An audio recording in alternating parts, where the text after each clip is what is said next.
All right, we looked briefly at how reception affects character, theme, plot, and genre. Now I want to talk a little bit about audience expectations.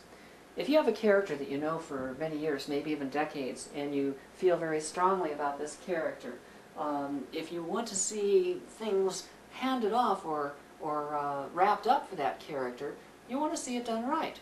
I mean, you were there with them through thick and thin, through all of their trials and tribulations, and you want your reward.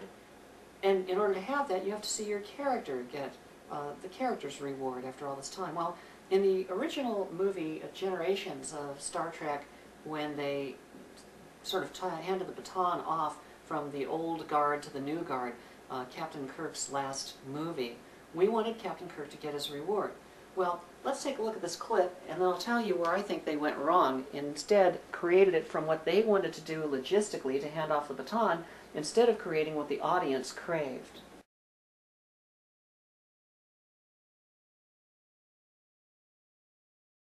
Okay, now, what was wrong with that? It doesn't seem like anything was wrong with that. Well, here's my belief. The Nexus is the place that they were having this discussion. When you enter the Nexus, it can become anything that you want, but based only on your memories and experiences. It can't become anything new that you haven't seen before, but you can bring back lost loved ones, whatever. Captain Kirk has spent his whole career sacrificing himself for the sake of duty, and had many opportunities to follow other paths and denied them all, having not much of a life for himself, not a personal life. Well, Captain Picard ends up in the Nexus and tries to, as you saw, get Kirk to come back and help him save the galaxy.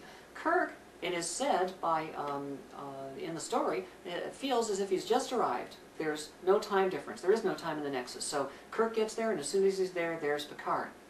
Now, Kirk goes out riding with his horse, and he tries to jump a ravine, and he jumps it, but he said there's no thrill because he knows he's not going to get hurt in the Nexus. And if there's no danger, if there's no thrill, then, well, I guess I'll go back with you and we'll try and defeat this guy in the real world.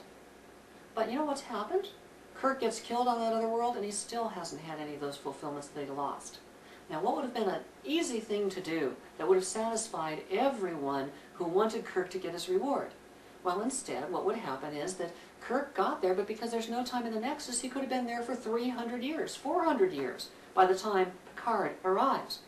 And when he finally arrives with Kirk, he says, look, I have a problem, I need you to come with me. And he says, well, when I came here, I hadn't had much of a life because I gave up all these things for duty.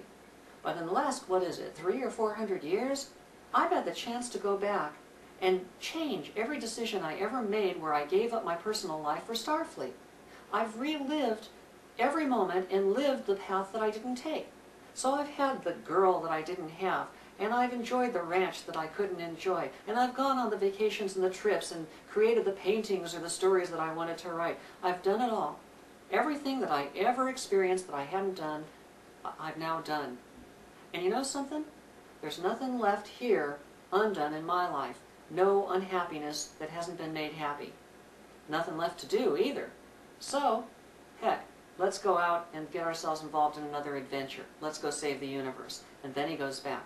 Then we get our reward because he got his reward, and they still hand off the baton. But if you as an author are so wrapped up in what you're trying to do that you lose sight of what the audience wants you to do for them, believe me, I've been guilty of it. You probably hear a lot of it in these tapes that I've been creating. When I'm broadcasting and webcasting Dramatica theory, how much of it is coming from me trying to say, look at this wonderful theory, look how elegant it is, look how all the pieces go together, I'm so excited about it. When in fact, most of the people who watch this are going to be authors who are asking me, saying, please give us something that we can find immediately useful. Give us something that we can put to work right away.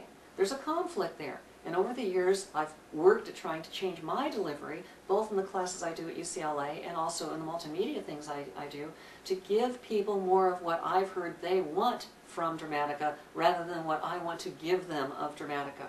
As an author, you better be doing the same if you want to write for an audience. The only time you can say it your way, the way that you want it exactly, is if you're writing only for yourself. You can do that, but you'll have a much smaller audience.